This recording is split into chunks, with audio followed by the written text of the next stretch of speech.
Siapa sangka, tangan yang dulunya kasar, pecah-pecah, dan berbau pembersih lantai karena setiap hari menggenggam sapu, kini berkilau dihiasi berlian murni dari Timur Tengah. Dari seorang wanita yang sering dihina sebagai babu di kampung halamannya, kini ia melangkah di atas karpet merah sebagai ratu di sebuah istana padang pasir yang megah. Inilah sebuah kisah nyata yang akan membuktikan pada dunia bahwa derajat seseorang tidak ditentukan oleh harta, melainkan oleh keajaiban doa dan keteguhan hati yang mampu menggerakkan gunung. Persiapkan hati Anda, karena ini bukan sekadar cerita sukses biasa, melainkan sebuah transformasi takdir yang akan mengubah cara Anda memandang hidup selamanya.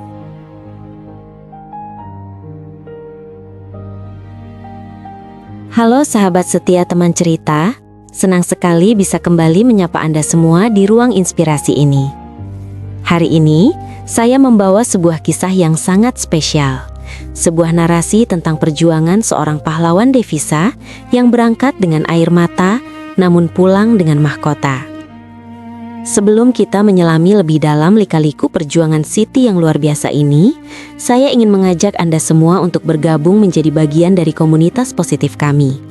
Dukungan Anda sangat berarti bagi kami untuk terus menyebarkan semangat kebaikan.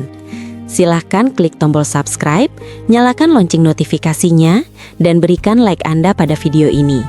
Jika Anda punya pengalaman serupa atau ingin memberikan semangat untuk para pejuang TKW kita di luar sana, tuliskan komentar Anda di bawah ya. Mari kita mulai kisahnya.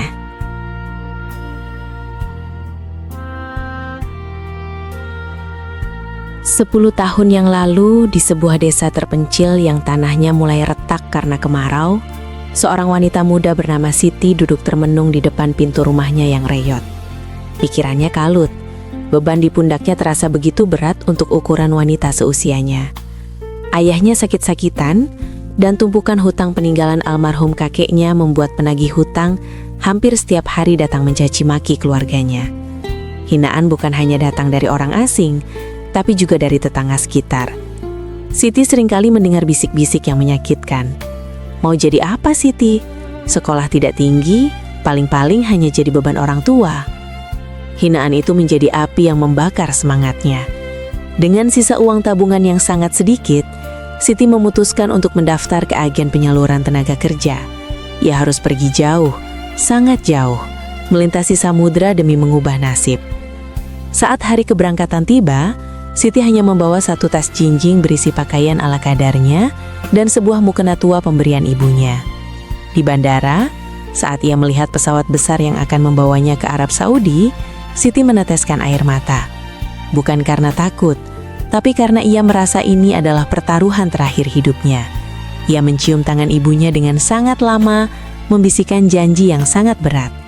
Bu, Siti tidak akan pulang sebelum bisa membangunkan rumah untuk ibu dan membungkam mulut mereka yang sudah menghina kita. Di dalam pesawat, Siti tidak bisa tidur. Ia melihat awan di bawahnya dan terus merapal doa. Ia menyadari bahwa di tanah rantau nanti, ia tidak akan memiliki siapa-siapa selain Tuhan. Ia membayangkan pekerjaan berat yang menantinya, mencuci, menyapu, memasak di negeri orang yang bahasanya pun ia belum kuasai sepenuhnya. Namun rasa sakit akibat dihina di kampung halaman jauh lebih perih daripada bayangan kerja keras di negeri orang. Siti menata hatinya, ia harus kuat, ia harus tabah, karena ia adalah harapan terakhir keluarganya.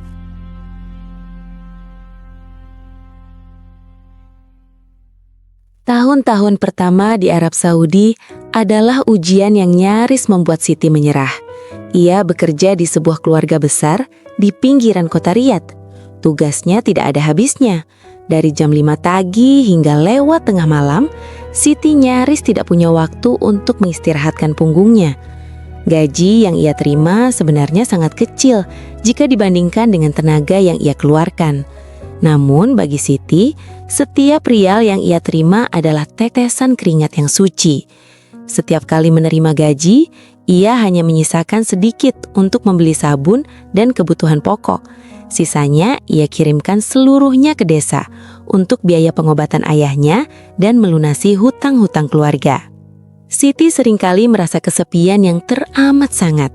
Di kamar kecilnya yang hanya beralaskan kasur tipis, ia sering menangis dalam diam saat rindu kampung halaman menyerang. Belum lagi perlakuan majikan yang terkadang keras dan tidak sabar menghadapi keterbatasan bahasanya di awal-awal ia bekerja. Namun disinilah keajaiban itu mulai tumbuh. Siti memiliki prinsip yang jarang dimiliki orang lain. Bekerjalah seolah-olah kamu sedang melayani keluargamu sendiri. Ia tidak pernah mengeluh. Ia selalu tersenyum meski hatinya sedang luka. Kejujuran Siti benar-benar diuji suatu ketika. Ia menemukan sebuah kalung berlian yang terjatuh di bawah sofa saat ia sedang membersihkan ruang tamu. Jika ia mau, ia bisa saja menyembunyikannya dan menjualnya untuk melunasi semua hutangnya di Indonesia dalam sekejap. Tapi Siti tidak melakukannya. Dengan tangan gemetar karena takut dituduh mencuri, ia menyerahkan kalung itu kepada majikannya. Kejadian itu menjadi titik balik. Majikannya mulai menaruh kepercayaan penuh padanya. Siti bukan lagi sekedar pelayan. Ia mulai dianggap sebagai bagian penting dalam rumah itu karena integritasnya yang luar biasa. Siti membuktikan bahwa kemiskinan tidak boleh membuat seseorang kehilangan harga diri dan kejujuran.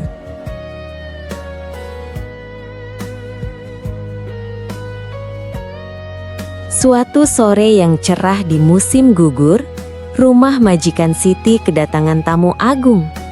Majikannya adalah kerabat jauh dari keluarga besar kerajaan. Dan hari itu, mereka mengadakan jamuan makan malam untuk menghormati seorang sultan muda yang dikenal sangat dermawan namun tertutup.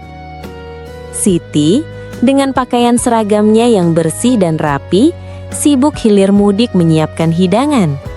Di tengah keramaian tamu-tamu yang berpakaian mewah dengan wewangian mahal, Siti tetap fokus pada pekerjaannya. Pertemuan itu terjadi secara tidak sengaja di area taman belakang.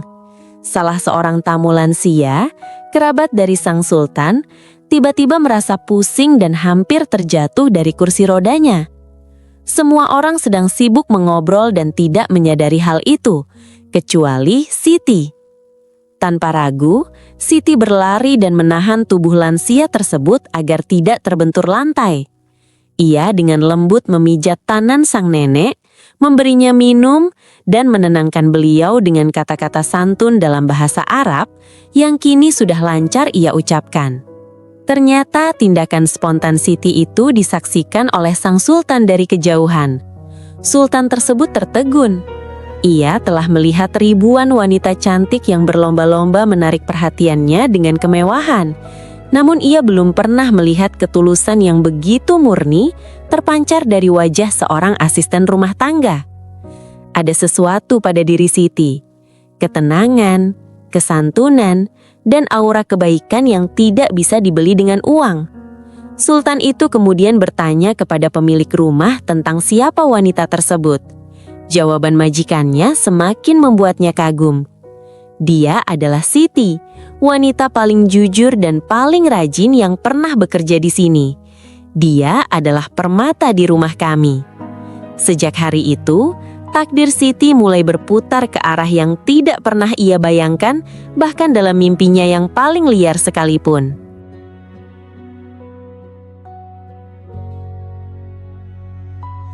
Sultan itu tidak bisa melupakan sosok Siti. Baginya, kecantikan wajah bisa memudar, tapi kecantikan jiwa adalah abadi. Melalui perantara keluarga majikannya, Sultan tersebut mulai mencari tahu lebih dalam tentang latar belakang Siti. Ia terenyuh saat mengetahui perjuangan Siti yang bekerja keras demi keluarganya di Indonesia. Sang Sultan merasa bahwa Siti adalah sosok yang tepat untuk mendampinginya. Seseorang yang tahu artinya bersyukur dan memiliki empati yang besar terhadap sesama. Proses pelamaran itu sangat dramatis. Bayangkan, seorang sultan yang bergelimang harta datang untuk meminang seorang TKW. Awalnya, Siti sangat takut dan ragu.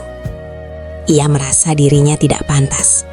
Ia merasa rendah diri karena status sosialnya. Saya hanya seorang pelayan, Baginda, ucap Siti dengan kepala tertunduk. Namun jawaban Sultan itu sungguh menyejukkan. Di mata Tuhan, kita semua adalah pelayan. Aku tidak mencari ratu untuk pamer. Aku mencari teman hidup yang punya hati emas seperti kamu. Berita ini meledak seperti bom di kampung halaman Siti. Tetangga yang dulu menghinanya kini terdiam 1000 bahasa. Mahar yang diberikan bukan main-main, bukan hanya materi, tapi juga janji untuk memberangkatkan seluruh keluarga Siti naik haji dan membangun sebuah masjid di desa mereka. Pernikahan digelar dengan megah, namun tetap religius. Siti yang dulu berangkat dengan tangisan pilu, kini berdiri tegak dengan gaun pengantin yang indah. Namun, di balik semua kemewahan itu, Siti tetap rendah hati. Ia sadar bahwa semua ini adalah titipan dan ujian baru dalam hidupnya. Ia bertekad untuk menggunakan posisinya sekarang untuk menolong lebih banyak orang yang bernasib sama seperti dirinya dulu.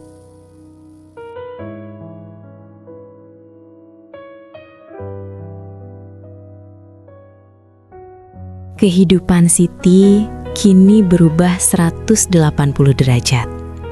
Ia tinggal di istana yang setiap sudutnya berlapis marmer dan emas. Namun, Siti tidak lantas menjadi manja.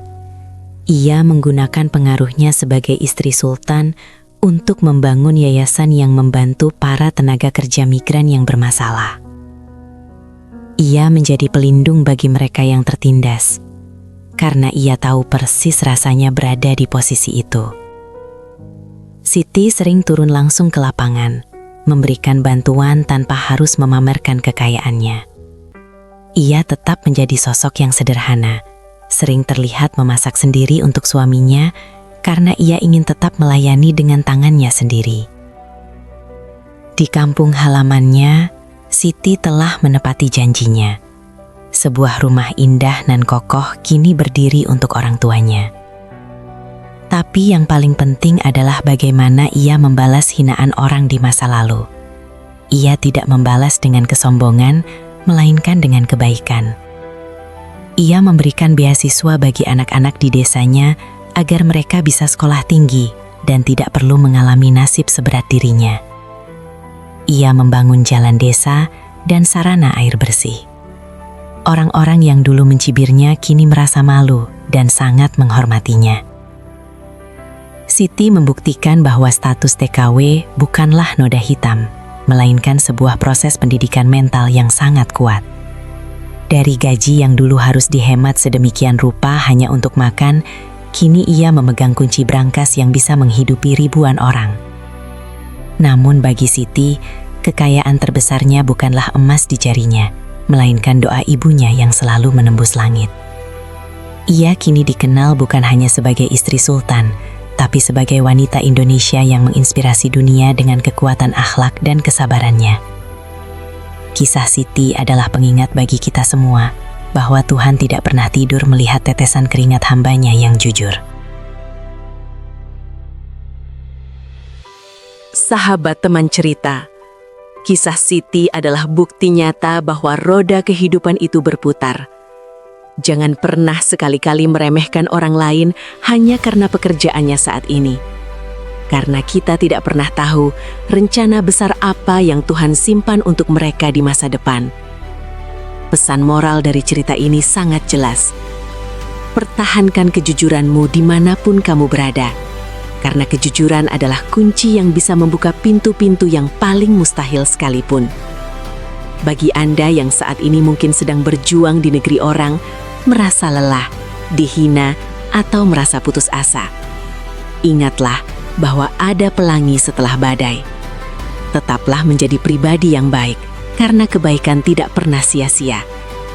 Terima kasih banyak telah meluangkan waktu berharga Anda untuk menonton video ini sampai selesai. Kami berharap kisah ini bisa menjadi bahan perenungan dan penambah semangat untuk kita semua. Jangan lupa bagikan video ini jika menurut Anda bermanfaat. Saya teman cerita pamit, semoga hari Anda penuh keberkahan. Dan sampai jumpa di video inspiratif berikutnya. Salam sukses dan tetap rendah hati.